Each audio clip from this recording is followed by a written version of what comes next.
মৰমৰ ছাত্ৰ-ছাত্ৰীসকল, এতিয়া মই তোমালোকৰ পাঠ্যপুথিত থকা উদাহৰণ 2.10 তাত এটা নিউমেৰিকেল আছে। পেজ নম্বৰ 82ত পাবা, সেইটো মই সলভ কৰি দিম। নিউমেৰিকেলটো হৈছে এনেকুৱা, এই পাৰ্টটো হৈছে 900 পিকোফেৰাড ধাৰকত্বৰ ধাৰক এটা 100 ভোল্ট বেটাৰীৰ সহায়ত আহিত কৰা হৈছে। ধাৰকটোৱে কিমান পৰিমাণৰ স্থিতিশক্তি সঞ্চয় কৰিব? এইটো একেবাৰে সহজ। ধৰা হ'ল এটা ধাৰক দিয়া আছে C1 = 900 পিকোফেৰাড। পিকো মানে 10⁻12 ফেৰাড। ঠিক আছে, আৰু ইয়াত দুটা জিৰ' আছে, গতিকে তোমালোকে ইয়াৰ পৰা দুটা নোহোৱা হৈ গ'লে 9 × 10⁻10 ফেৰাড হ'ব। আৰু কিমান ভোল্টৰ বেটাৰীৰ লগত সংযোগ কৰা হৈছে? V = 100 volt. তাৰমানে এই ধৰা এইটো C1, তাত আমি এটা বেটাৰীৰ সহায়ত কি কৰিছোঁ? আহিত কৰিছোঁ। তাৰমানে বেটাৰীৰ দুটা মেৰু থাকে, এটা ধনাত্মক মেৰু আৰু এটা ঋণাত্মক মেৰু। বেটাৰীটোৰ ভোল্ট হৈছে 100 ভোল্ট, গতিকে ধনাত্মক মেৰুৰ যিটো প্লেট সংযোগ কৰিব সেইখন ধনাত্মকভাৱে আহিত হ'ব, আৰু ঋণাত্মক মেৰুৰ যিটো, এইটো মই ভুলতে লিখিছোঁ ধনাত্মক বুলি, এইটো ঋণাত্মক হ'ব, এইটো ঋণাত্মকভাৱে আহিত হৈছে আনখন প্লেট। ঠিক আছে, এতিয়া এইখনতো V ভোল্টেই আছে, কাৰণ বেটাৰী 100 ভোল্ট। এতিয়া আমি কি কৰিব লাগে? ইয়াত কিমান আধান মানে কিমান স্থিতিশক্তি সঞ্চয় হ'ব? গতিকে স্থিতিশক্তিৰ সূত্ৰটো তোমালোকে জানা, U = ½ C1 V²। আৰু এটা সূত্ৰ আছিলে QV। তেতিয়াহ'লে কিউৰ মানটো উলিয়াব লাগিব। আমি ডাইৰেক্ট কৰি দিছোঁ, UI লিখিছোঁ। I মানে হৈছে ইনিচিয়েল, মানে প্ৰাৰম্ভিক শক্তি বুলি লিখিছোঁ। সঞ্চয় কৰা শক্তিৰ পৰিমাণ হৈছে UI। নিলিখিলেও কথা নাই, লিখিলে ভাল হ'ব। ½ C1 V²। C1ৰ মান 9 × 10⁻10, আৰু V মানে কিমান দিয়া আছে? 100 ভোল্ট। স্কুৱেৰ হ'লে 100 × 100, আফটাৰ কেলকুলেশ্যন পাবা 4.5 × 10⁻6 জুল। কেতিয়াবা এইটো 1 মাৰ্কৰ বা 2 মাৰ্কৰ কুৱেশ্যনত ডাইৰেক্ট এটা অংক আহিব পাৰে। এতিয়া নেক্সট পাৰ্টটোহে ইম্পৰ্টেণ্ট হৈ গ'ল। কনচেপ্ট এটা আছে, বি। ধাৰকটোক বেটাৰীটোৰ পৰা বিচ্ছিন্ন কৰি, তাৰমানে এই ধাৰকটোক C1 ধাৰকটোক বেটাৰীৰ পৰা বিচ্ছিন্ন কৰি, এই বেটাৰীটোৰ লগত যিটো মই সংযোগ কৰি ৰাখিছিলোঁ, সেই বেটাৰীৰ পৰা সংযোগ বিচ্ছিন্ন কৰি আন এটা 900 পিকোফেৰাড ধাৰকত্বৰ ধাৰকৰ সৈতে সংযোগ কৰা হ'ল। তাৰমানে আন এটা ধৰা C2। এই ধাৰকটো মই প্ৰথমতে কি কৰিছোঁ? বেটাৰীৰ লগত সংযোগ কৰিছোঁ। ই আহিত হৈ গ'ল, এখন প্লেট +Q, আনখন -Q, আৰু বিভৱ হৈ গ'ল V। এতিয়া সেইখন প্লেটক মই কি কৰিছোঁ? আন এটা ধাৰকৰ লগত সংযোগ কৰিছোঁ। ঠিক আছে, এতিয়া সেই ধাৰকটোৰ ধৰা ধাৰকত্বটো হৈছে C2। ঠিক আছে, আৰু তাৰ বিভৱ V2 আৰু Q2। অৱশ্যে ইয়াত এটা কথা কওঁ, ইয়াত V2 0, কাৰণ আন ধাৰকটো আন বেটাৰীৰ লগত সংযোগ কৰা বুলি কোৱা নাই। বেটাৰীৰ লগত যদি সংযোগ নকৰা, তেতিয়াহ'লে ইয়াত আধানো নাথাকে। ঠিক আছে, তাৰমানে C2ত কোনো আধান নাই, কিন্তু ইয়াত মই থকা বুলি ধৰি লৈছোঁ। মানে যেতিয়া নিউমেৰিকেল কৰিম, তেতিয়া মই লিখি দিম যে V2 0 হ'ব, কাৰণ তাত কোনো আধানেই নাই, বেটাৰীৰ লগত সংযোগ কৰা নাই। Q2 0। ঠিক আছে, বেটাৰীৰ লগত সংযোগ কৰিলে Q2 0 হ'ব, Q2 0 নহ'ব। Q2 0 নহ'লে V2ও 0 নহ'ব। ঠিক আছে, এই অংকটো তোমালোকে কৰোঁতে চাব লাগিব। ঠিক আছে, মই এতিয়া এই অংকটো এনেকৈ কৰিব বিচাৰিছোঁ যাতে তোমালোকে যিকোনো ধৰণৰ ভেলু দিলে অংকটো কৰিব পাৰা। মানে আন এটা আহিত ধাৰক দিয়ক বা আন এটা অনাহিত ধাৰক দিয়ক। ঠিক আছে, এতিয়া যি নহওক, দুটা ধাৰক কি কৰিছোঁ মই? C1 আৰু C2, তাৰ ধনাত্মক প্লেটখন ধনাত্মক প্লেটৰ লগত সংযোগ কৰিছোঁ। আৰু যদি অনাহিত হয়, তেতিয়া ধনাত্মক ঋণাত্মকৰ কথাই নাহে। ঠিক আছে, ধৰা হ'ল C1ৰ এটা কাম কৰিছোঁ, যিহেতু C1ক মই বেটাৰীৰ ভিৰ লগত সংযোগ কৰিছোঁ, গতিকে এইটো তোমালোকে ইচ্ছা কৰিলে V1 বুলিও লিখিব পাৰিলাহেঁতেন। ধৰা হ'ল এইটো V1 = মানে বেটাৰীৰ ভল্টেজটো, কথা নাই, এইটো নিলিখিলেও কথা নাই। যি নহওক, C1ৰ ধৰা বিভৱটো কিমান আছে? V1, আৰু তাত থকা আধান হৈছে Q1। আকৌ যিটো দ্বিতীয় ধাৰকৰ লগত সংযোগ কৰিছোঁ, তাৰ ধাৰকত্ব হৈছে C2, বিভৱ হৈছে V2, আৰু আধান হৈছে Q2। এতিয়া সংযোগ কৰিছোঁ, এইটো কি সজ্জা হ'ব জানানে? এইটো হৈছে সমান্তৰাল সজ্জা। কাৰণ প্লেট দুখন চোৱাচোন, তুমি যদি এটা এনেকুৱা কথা ধৰি লোৱা, এইটো এটা বিন্দু, কমন বিন্দু, এইটো এটা কমন বিন্দু, তেতিয়াহ'লে এইটো সমান্তৰাল সজ্জা হৈ আছে। ঠিক আছে, মানে ইয়াত যিটো বিভৱ আৰু ইয়াৰ বিভৱটো এটা সময়ত ইকুৱেল হ'ব। কেনেকৈ হ'ব চোৱা। এতিয়া নেক্সট পৰ্যায়টো, এতিয়া তোমালোকে যেতিয়া দুটা ধাৰক, এটা আহিত আৰু এটা অনাহিত, বা দুটাই আহিত, দুটাৰ আধানৰ মান বেলেগ বা পটেঞ্চিয়েলৰ মান বেলেগ, তেতিয়া কি হ'ব? আধানৰ ৰিডিষ্ট্ৰিবিউশ্যন হ'ব, পুনৰ বিতৰণ হ'ব। তাৰমানে এনেকুৱা হ'ব পাৰে, C1ৰ পৰা C2 লৈকে বা C2ৰ পৰা C1 লৈকে আধান ফ্ল' হ'ব পাৰে। কেনেকৈ হ'ব পাৰে চোৱা।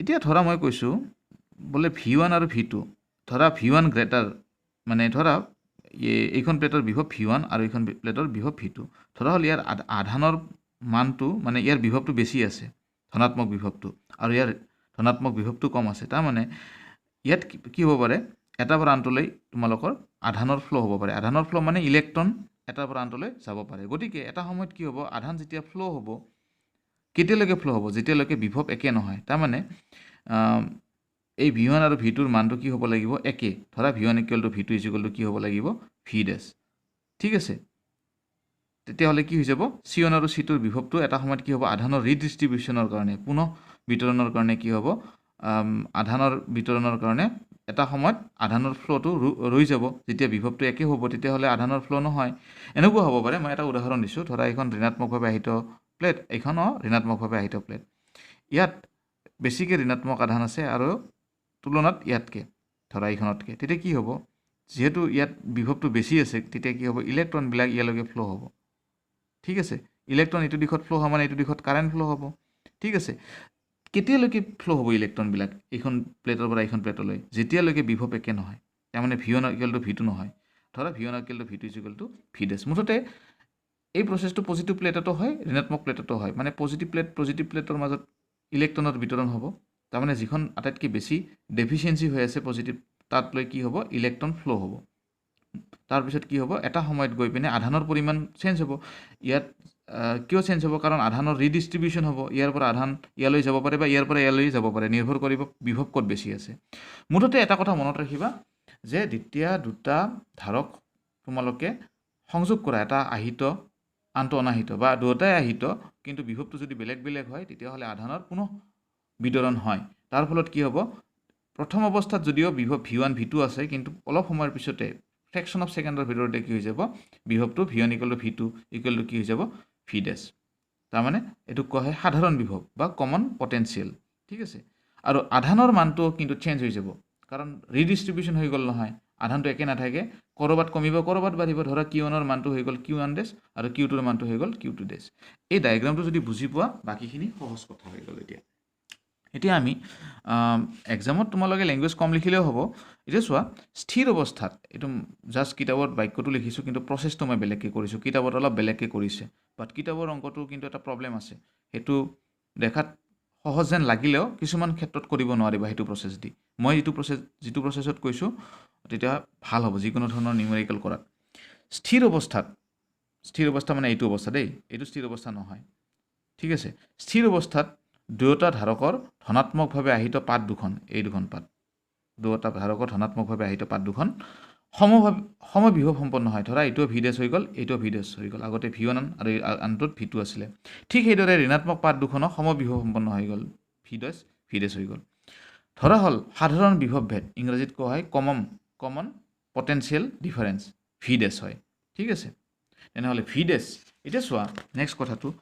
এইটো মেইন সূত্ৰ তোমালোকে এইটো মনত ৰাখিব লাগিব যে আধানৰ ৰক্ষণশীলতাৰ সূত্ৰ মই আগতে কৈছোঁ যে আধানৰ ৰক্ষণশীলতাৰ সূত্ৰ মতে কি হ'ব এই দুটা চাৰ্কিট চোৱা এতিয়া আধানৰ ইয়াত মুঠ আধান কিমান আছে এই সমান্তৰাল সজ্জাত আছে দেই C1 আৰু C2 মুঠ আধান হৈছে Q1 + Q2 ঠিক আছে ইকুৱেল টু এতিয়া ৰিডিষ্ট্ৰিবিউশ্যন হোৱাৰ পিছত তাৰমানে ইয়াৰ আধান ধৰা ইয়াত গ'ল ইয়াৰ আধান ইয়ালৈ গ'ল যিয়ে নহওক ৰিডিষ্ট্ৰিবিউশ্যন হোৱাৰ পিছত কি হ'ব আকৌ আধান যিহেতু ধ্বংস হ'ব নোৱাৰে গতিকে Q1' + Q2' হ'ব তাৰমানে Q1 + Q2 = কি হ'ব Q1' + Q2' হ'ব এইটো কোনটো সূত্ৰ মতে হ'ব আধানৰ ৰক্ষণশীলতাৰ সূত্ৰ মতে তাৰমানে স্থিৰ অৱস্থাত যিটো কৈছোঁ স্থিৰ অৱস্থাত Q1' + Q2' আৰু স্থিৰ নোহোৱা অৱস্থাতো যিখিনি আধান আছিলে Q1 + Q2 দুটা সমান হ'ব লাগিব ঠিক আছে এতিয়া Q1 = তোমালোকে চোৱা C = QV সূত্ৰটো পাইছা গতিকে Q1 মানে এই 1 নম্বৰ যিটো ধাৰক আছে তাত কি হ'ব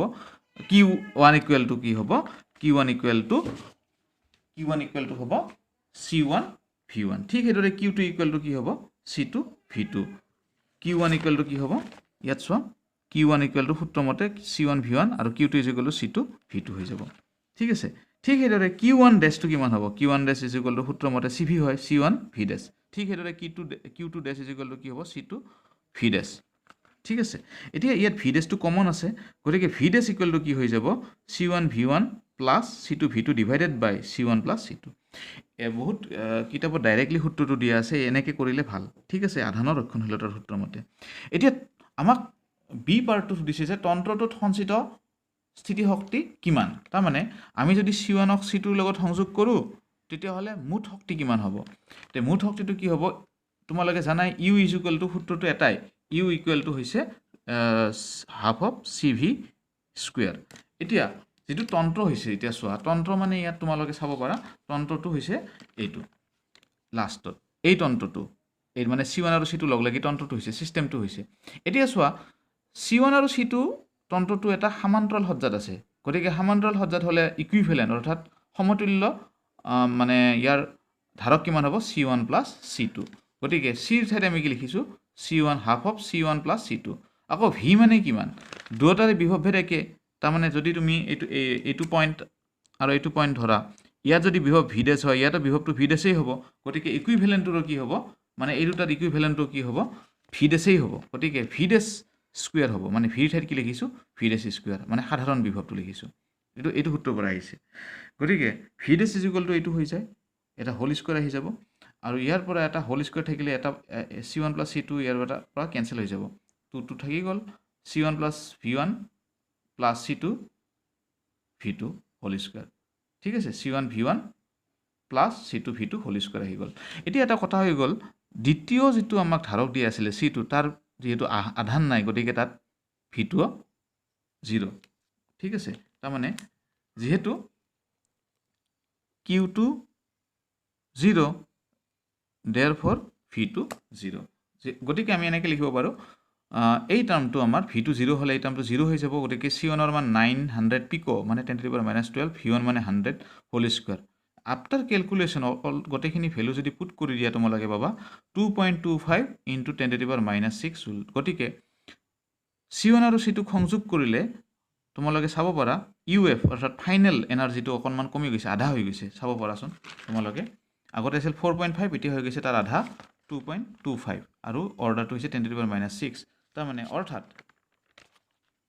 অৰ্থাৎ বৰ্তনীটোত মুঠ আধানটো কি হ'ব,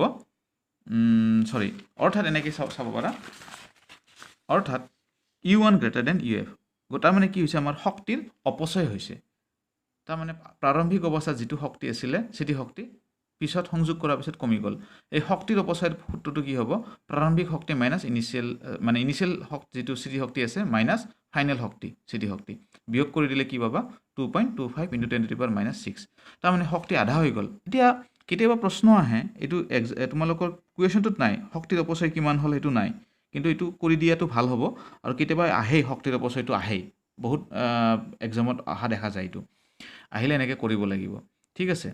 এতিয়া কথাটো হৈছে কি, কেতিয়াবা প্ৰশ্নত টেইল হিচাপে আহি যায় যে এই অপচয় হোৱা শক্তিখিনি ক'লৈ ৰূপান্তৰিত হয়, ক'লৈ ৰূপান্তৰিত হ'ব এই শক্তিখিনি যিখিনি তোমাৰ অপচয় হৈছে।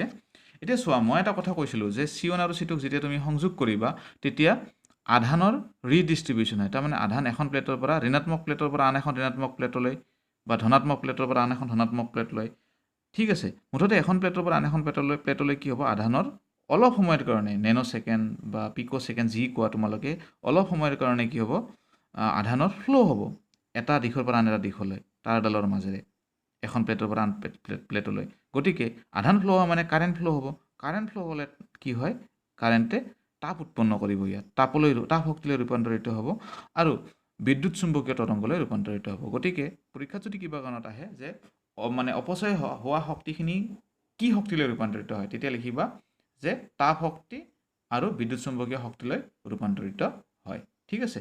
তেনেহ'লে এই নিউমেৰিকেলটো তোমালোকে ভালকৈ কনচেপ্ট ক্লিয়াৰ কৰি চাবা, ঠিক আছে, আৰু এনেকুৱা ধৰণৰ নিউমেৰিকেলছ আৰু তোমালোকে চল্ভ কৰিবা, আৰু এক্সামত যদি আহিছে তেনেকুৱা ধৰণৰ নিউমেৰিকেল খুবেই ইম্পৰ্টেণ্ট নিউমেৰিকেল তোমালোকে চল্ভ কৰিবা, আৰু কিতাপত যিটো ধৰণে বি পাৰ্টটো কৰি দিছে সেইটো ট্ৰাই কৰিবা আণ্ডাৰষ্টেণ্ড কৰিবলৈ, ঠিক আছে। মই এতিয়া ৰাখিছোঁ।